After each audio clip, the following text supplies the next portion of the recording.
I'm Asha Nayaswami, and here we are with our morning broadcast. We're into April now, and we passed April Fool's Day, and nobody said this was a joke, so here we are. I was hoping maybe that God would just sort of do a big reveal and say, well done, children, and then send us back to our lives, but it's not going to happen. I had an extremely interesting experience this morning, which is, of course, bears directly on our whole lives at the moment. Dr. Peter Van Houten has been guiding Ananda through this pandemic because he's a medical person and he's also a Kriya Acharya and a founding member of Ananda from 45 years ago. In Palo Alto, we're also extremely fortunate because Dr. Shanti Rubenstone is also one of our spiritual leaders here, and her medical and her spiritual knowledge have been wonderful. She's been working with Dr. Peter very closely all the way through. Dr. Peter himself, just to say it, Dr. Peter came to Ananda Village right after he'd finished medical school, but before he started his residency, and he had some question in his mind about, now that he'd found the spiritual path, I believe I'm saying this accurately, whether or not he should continue with medicine. And Swami told him that definitely medicine was his dharma and he should do it. Dr. Peter had been an extremely promising medical student because he's brilliant and dedicated, and his professors expected him to become a prominent research doctor, and I think he more or less saw himself in that light. But after he found the spiritual path and found Ananda, instead of going into some, high prestigious postgraduate like doctors do, he went and did his residency in Stockton, California, so that he could be near Ananda and actually serve by having a small meditation group. Some of his story is told in Swami Kriyananda as we have known him. And then when he was done with that, he came back to Ananda Village and soon opened a medical clinic, not just for the community, but for the entire area, the Sierra Family Medical Clinic, which he's been running now for decades, serving about, I think, 5,000 patients, not just the community, but the whole area. He actually eventually did come into national prominence, winning at least one prestigious award, maybe more than one, for his family practice. And so now here we are in this incredible situation, and he's been, first it was daily, and now it's 3 times a week. He does a broadcast for the Ananda community, and it's just kind of helping us all keep in touch with medical information and everything that we need to know. I've been fortunate to know Dr. Peter and be a friend of his since the beginning, and so I've been quite attentive to his broadcasts. Also, I do have, thank you God, the benefit of Shanti Rubenstone, who's equally well connected and equally tuned in, and so with her input and then also watching Dr. Peter. So Dr. Peter will talk for an hour in a very measured way, giving us lots of information, giving us expectations, guidelines, so on like this. And every time I talk to him and find out how many more thousands of people are infected in this country and what we can expect, and no, there's not going to be a vaccine, and yes, this is a problem, and yes, we're peaking here, and no, this, it's just, none of the news is good news.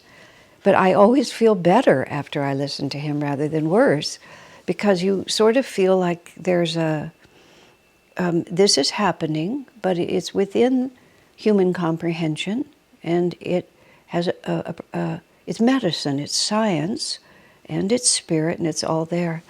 Well, yesterday various things happened, and I didn't get around to watching the video, so they also send up a written summary. So this morning, I just opened the summary, and I read, where the pandemic is, how many people are dying, how many people are sick. I read that they expect in, I think, California, maybe they meant the US, but certainly here, they don't expect it to peak for another month.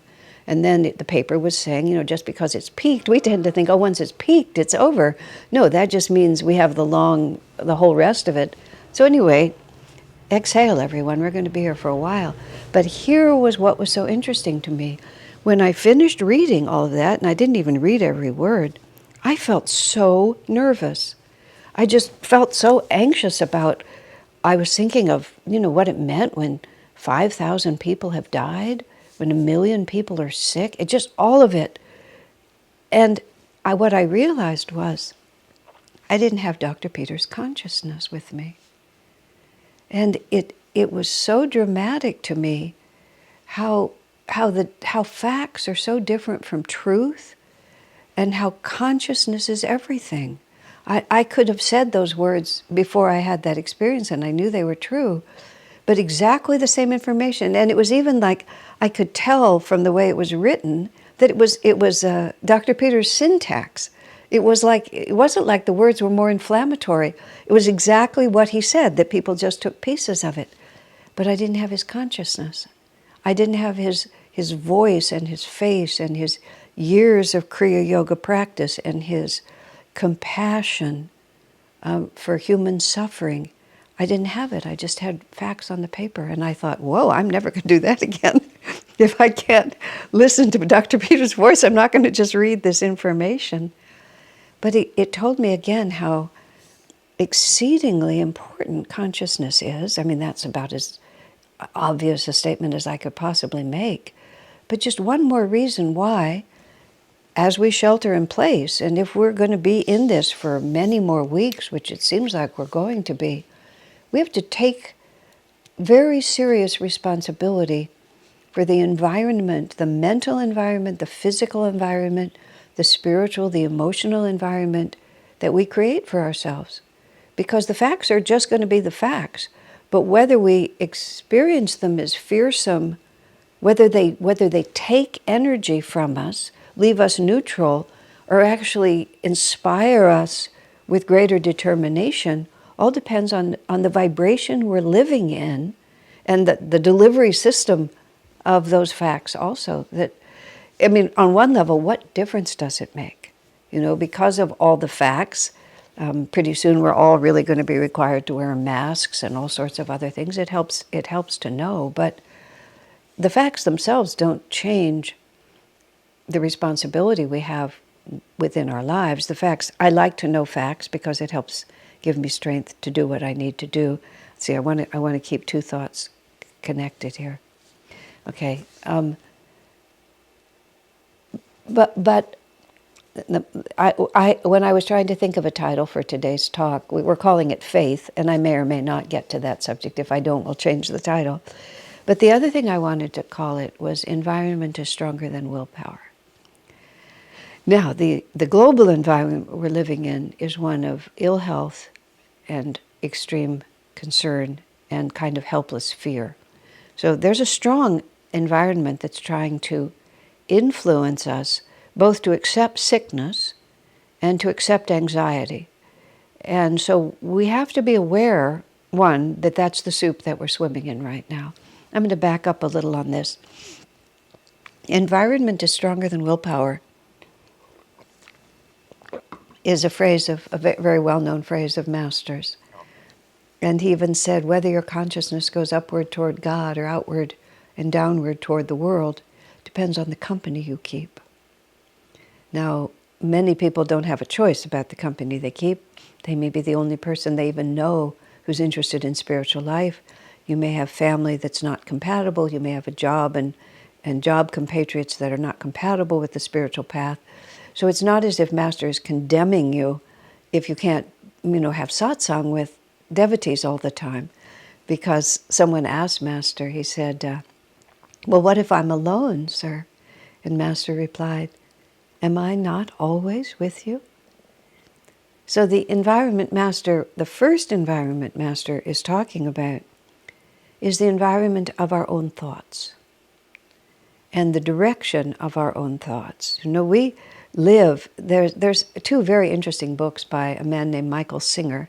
I believe they've both become well-known books, and they should. I met Michael in the 1970s. He came to visit Ananda and to meet Swami Kriyananda at that time. He is a disciple of Master. He's devoted to Paramahansa Yogananda and has done his own wonderful work in Florida.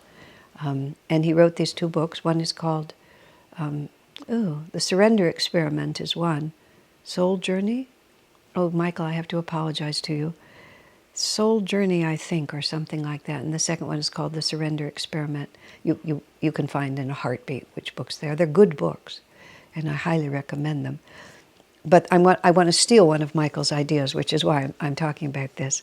Michael talked about the fact that someone is always talking inside our head. And he said, and we tend to think that someone talking is us, except if you really think about it, you realize that you're always listening to that someone talk inside your head, which is a clue that that voice that's talking is not actually you. I mean, it was so brilliant and so simple, and that's why I have to give him credit. I wouldn't dare take it. He says you're living with a constant, chattering roommate, is how he put it. And he said if you're actually living with a roommate who talked all the time, you wouldn't actually take everything that roommate says so seriously, because you would be in a position to tell that this roommate is always talking. And you might even remember that what the roommate said yesterday is not what the roommate is saying today, and that a great deal of what the roommate is saying is not helpful and not true. So the beginning of his, I believe this is his first book, when he's sort of just trying to set the stage for us, he's trying to get us to understand that there is a self which is independent of thought. There is an enduring self which is separate from all of the external phenomenon. Again, it's a brilliant, non-sectarian, even non-deistic beginning of the whole path of self-realization. So then all of his writing is what you do once you have established that fact that I am not my thoughts. So bringing it back over to the way that I'm accustomed to articulating these ideas more, Master says in Autobiography of a Yogi, thoughts are not individually rooted, they're universal. And they're universal, representing universal states of consciousness, vibratory rates from complete delusion to absolute freedom and wisdom. And whatever our vibration is, we tune into that strata and then we receive those thoughts. We are a radio receiver. People don't even have radio receivers anymore, so nobody even knows what that is. But there used to be something called tuning your radio, where you would get to a certain vibration and then you would get the station. And if you moved off that vibration, you would either get a different station or you would just get static. And so it was a very graphic image of how to attune. I'm sort of going like this because I am old enough to have had this big console radio with the thing across it was this really fine piece of furniture my parents had, and we would tune it, and then we would get the radio station. So that's what we're doing all the time, but we're unconscious of it. We think that the thoughts that come to us are us. So if we're on a vibration of depression, we get all these thoughts to make us feel depressed. If we get on a vibration of fear, we get all these thoughts that make us feel fearful. And the more thoughts we have that make us feel fearful, the more fearful we become. The more we're stuck on that vibration, the more come into it. Like when a person is depressed, for example, they have all these reasons why they should be depressed. But if their mood lifts for some reason, no conditions have changed. They just suddenly receive thoughts that tell them something different about reality itself. Because reality exists simultaneously on all these levels. It's just a matter of what we choose to tune into. So above all, the environment Master is speaking of is the inner environment that we keep. Do we think we're alone, or do we constantly keep the company of saints? And then I'm going to move out from that into at least a little bit of the external environment we live in. You know, what are we looking at every day? What is the art on our walls? When we wake up in the morning, what's the first thing we see? You know, what is our house disorderly? Are the colors in our house dark and depressing? Now, of course, right now, we can't do much about a great many things. And those of you who are accustomed to going out to work but are now home with your children, and your children are accustomed to going to school and now they're home with you, there might be a little more disorder in your environment than we might be used to, because you have a schoolroom and a playroom, or you have set your office up in your living room. I mean, we can't deal with all these things. But what we can deal with is what our eyes fall upon. In the house that I live in, I have spiritual images everywhere. And I have a little bit of other art, but very, very little. And the little that I have, I make sure that it's very uplifting. So pretty much everywhere my eyes fall in my house, starting from when I first wake up in the morning, I look at something that's God reminding. Now, that's very simple to do. Just look at something that's God reminding. And so every time you turn your eyes, you see Master, you see Krishna, you see a picture of Swamiji, you see a beautiful seascape, you see a statue. You know, once again, we're not able to influence our environment perhaps as much as we could if we could go out to a store and do something about it. But within the context of what's possible, and given the internet, there's so many resources, we can find things. We want to always be doing something that keeps our vibration uplifted. I mean, I myself noticed just allowing myself to read facts without imbuing it with the consciousness of spiritual confidence that Peter gave to those facts, I was amazed how vulnerable, how suddenly vulnerable I was, whereas I'd been listening to virtually that exact same information for many days, and it had never unsettled me the way it did when I just read it. So we really need to pay attention, especially if this is not going to end soon. You know, Dr. Peter was saying that it won't crest for another month. And that means that this is not just like, oh, we can just get along for a few more days. It's like this is going to be a way of life. And so we have to then think about our long-term strategy for positive experience. Now, I will now go to the subject of faith. Somebody actually asked me to talk about it. So I thought, well, I'll talk about faith. I'm going to go to my, ever-present affirmations for self-healing, in which there are 52 different topics. Well, I read through, and unless I made a mistake, and I read through pretty carefully, we have discrimination, truthfulness, happiness, forgiveness. We even have moral vigor. We have good health. We have patience, renunciation, enthusiasm, devotion, high-mindedness. But I didn't find faith. And you would think, now somebody's going to write to me and say I missed it, but I don't think it's here. If I did miss it, then I'll just eat crow tomorrow, but I don't think I did. Okay, it's because I'm now going to give a whole reason why he didn't have it here. Because faith is the result of willingness, devotion, enthusiasm, patience, of all of these things. Faith isn't like an entity that, oh, I need to have more faith. I mean, this is what you say. I need to have more faith. I don't have enough faith. I need to develop faith. So I was going to give you Swami's little paragraph about how to develop faith. And now I know him well enough to know that faith is one of those, big stories that is always out there. So the fact that he neglected to include it, I keep feeling so insecure that, oh my dear, what if it's in here? So let's pretend it isn't, because what I'm saying has validity anyway. It's because faith is the result. Faith isn't something you go out and buy. Faith is something you end up with when you are doing everything you can to live in accordance with whatever you are aspiring to become. Now that was a long, big sentence.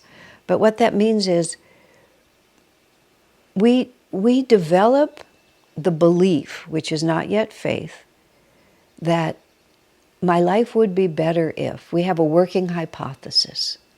That's why Master calls it a science. We have a working hypothesis. I remember when I was 18 or 19, just before I turned 19, and I heard about reincarnation, which was like totally from the moon in 1966. It wasn't like I'd never heard the word before. Everybody knew it, but it wasn't common parlance like it is now. And I began to really take seriously the idea that reincarnation was a fundamental truth of human life. I was a serious truth seeker, and I'm a yogi for many lifetimes. So as soon as I heard the idea, everything clicked into place.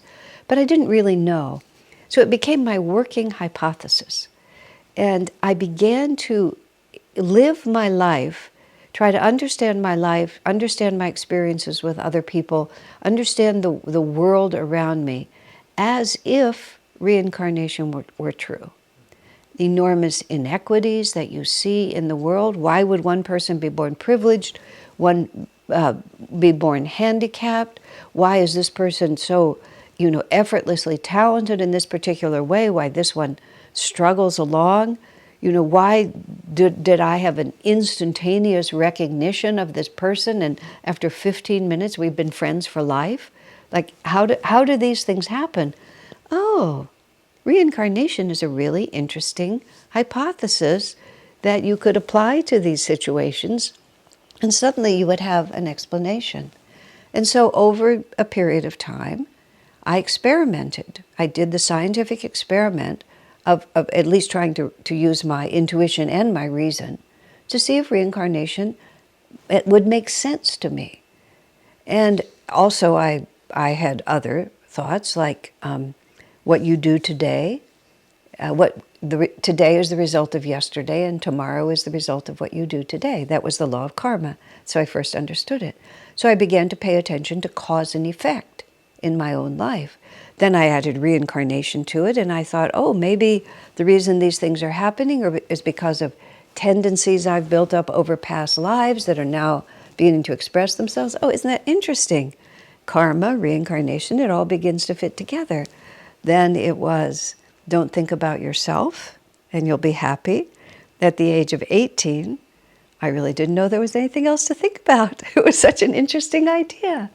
And of course, I began to notice how selfishly I was the center of my universe, and how that really didn't serve me. Didn't make me a good friend. It didn't make me happy. It made me totally worried and preoccupied about myself. Again, I conducted the experiment, and gradually I began to learn. And the fourth one, since I've told you three of them, perfect love casts out all fear.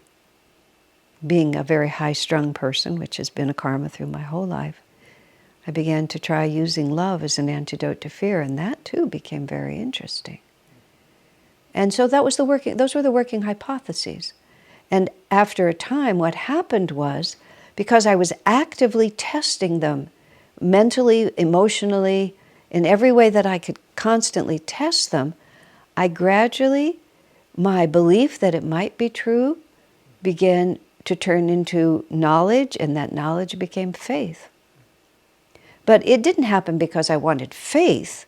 It happened because I wanted to test the hypothesis, and I was willing to test it by putting out the energy. In that case, it was mostly mental and emotional energy. But I put out the energy to try to live as if it were true. So what Swamiji has in here is he has all the practices that are required to test the hypothesis that we are children of God and that Divine Mother loves us. But we can't get faith just by saying, give me faith, give me faith, give me faith. We have to get it by exercising discrimination. Resolutely, I quell my inclinations that my mind be open to the wisdom guidance of my soul. And we practice enthusiasm. In everything I do, my enthusiasm soars to embrace infinity. And in his little paragraphs over here, Swamiji gives us the principle of why enthusiasm leads to an experience of our positive relationship to a greater reality, which gives us faith that as part of that greater reality, we are children of God and God will take care of us. So if we lack faith, we need to find a specific, focused way to develop spiritual qualities within ourselves, which will give us experience, and then the faith will come to us. You understand? It's very, very important. You can't just do it.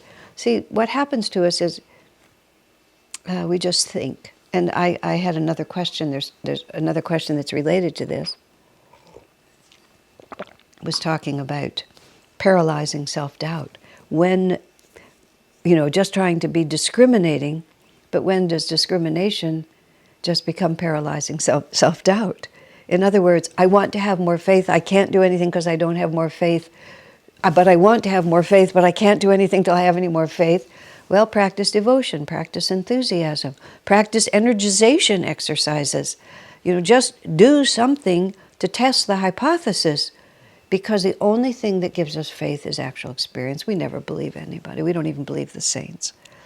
We believe the saints enough to conduct the experiment. But just because they say so, in moments of real crisis, just because they say so, doesn't always mean that I believe it, unless I myself have experienced it enough times. A friend was coming to me and she was very worried because her financial situation had become quite precarious all of a sudden. I said to her, because I knew it was true, and she was my peer of my my stage of chronological development, which is what we call this.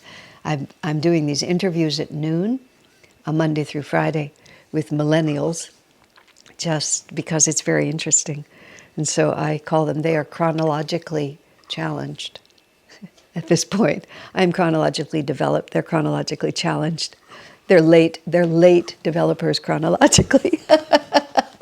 But in any case, moving back wherever I was trying to be, oh yes, this woman was my peer, and therefore she had a long life, and I knew it, as a devotee. I just said really simply, has God ever failed to provide for you? I said, I know you've been tested many times, but has God ever failed to provide for you and giving you just what you needed, not necessarily what you wanted, but always what you needed? And she sat, she was honest enough to just sit for a moment. She you could see she was running through, and I knew her life story, so she was running through a lot of it. And it wasn't just financial, although that was the question on hand. It was raising her children, dealing with her husband who became ill, many different things. And she had to say honestly, no, he's never failed me. I said, well, do you think he's going to fail you now? Do you think he's going to start now? And she said, no, why would he? You see, but that was faith. Faith that was challenged by a difficult circumstance, but she had been practicing long enough and paying attention long enough that there was a lot of experience that could be posited against the doubt. It's not that the doubt won't arise. Even this morning I was frightened by all those statistics. It's not that the doubt won't arise, but if you have experience that you can, posit against it. I'm going to go back to the paralyzing self-doubt in just a moment. I always think of it like this. When we were teenagers, I never did this because it was so far from who I was, but kids would sometimes hot rod, I lived out in Texas, and there was huge desert. In El Paso, Texas, it was just vast desert. And the teenagers would go out in their cars on these just deserted desert roads, and they would, drag racing, that's what they called it, where they would, go next to each other and try to go fast. I've always felt that my good karma and my bad karma are in a drag race like this, and my bad karma kind of gets ahead of me. My bad karma meaning all the things that cause me not to follow my own good advice. So it's there, and then I'm good, and then I'm bad, and then I'm good, and then I'm bad, like that. But I can feel that at a certain point, my good karma is just going to cut over, and that's going to be it. And I've seen a lot of the cars fall away over many years, but somebody takes his place, and we're always at it until we're going to get free. So that's how we build our faith. We just keep putting our foot on the gas. We keep doing those things that are going to move us forward. And when this person asked me this question, I want to discriminate, I want to be conscientious, but in fact, as she herself wrote to me, she ends up doing nothing. I said, well, Jesus was asked, how can you tell a true prophet from a false prophet? And then he said, well, a good tree gives good fruit, and a bad tree gives bad fruit. And so the phrase became, by their fruits you shall know them. Meaning, just look at what the result is. So when one thinks one is being honest and introspective, but actually all one is doing is going in a circle, you can tell that's a bad practice. And often that going in a circle is just fear of action, fear of making a mistake.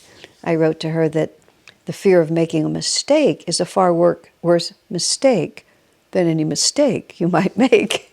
And that you have to start fighting the right battle. Because we all make mistakes, but if you get energy moving, you're conducting an experiment. You have a mistake. You find out, oh yeah, that didn't work so well. this is not such a good idea. But energy will start teaching you. If you block the energy out of total fear of action, then you never learn anything. You just go in a circle, and the fruit of that is not good. The fruit of even catastrophic external events is that you're engaged. Something has happened, and now we have some material to work with. Swamiji always said he preferred, a good argument from someone who had energy than a passive yes from somebody who really had no capacity even to follow through on that yes. Because if there's energy in motion, then something can be done. So here we are, confined to quarters, but our consciousness is free. And so we really need to continue to conduct the experiments that will lead us to faith in God, which, given the complexity of all that we're dealing with now, I think that's the best solution to the whole reality. We are part of a greater reality. And let us open our hearts and minds to that spirit. God bless you.